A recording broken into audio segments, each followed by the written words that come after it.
Good afternoon সবাইকে। হর হর মহাদেব। আমি একটু কদিন অসুস্থ ছিলাম, তো ওই জন্য ভিডিও বগেরা তেমন করতে পারিনি। তো আজকে হলো শনিবার, তো যার জন্য রান্না তো করতেই হবে। কারণ পুচকি আমার কাছে এসছে, মানে আমার দিদির মেয়ে, তো আমার কাছে এসছে যেহেতু গরমে ছুটি পড়ে গেছে, ও স্কুল ছুটি আছে, তো এখন আমার কাছেই রয়েছে কদিন ধরে।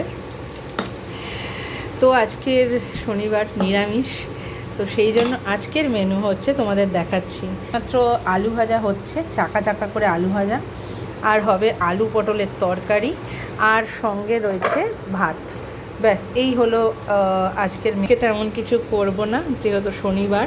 এখন জাস্ট একটু আম পোড়া শরবত খেলাম, খেয়ে এবার রান্না বসিয়েছি।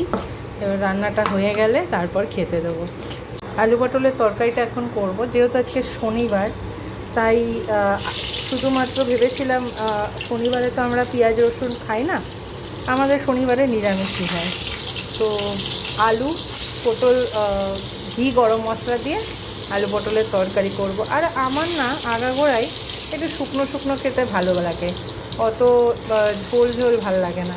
তো পুচকিরও অসুবিধা হয় না সচরাচর, তো ওই জন্য আমরা দুজনা ডিসাইড করলাম যে আলু পটলের তরকারি আর সঙ্গে আলু ভাজা, একটু ভাজা হলে ভাল লাগে, তো ওই জন্য আলু ভাজা, ব্যাস আর কিছু না। চলো টাটা।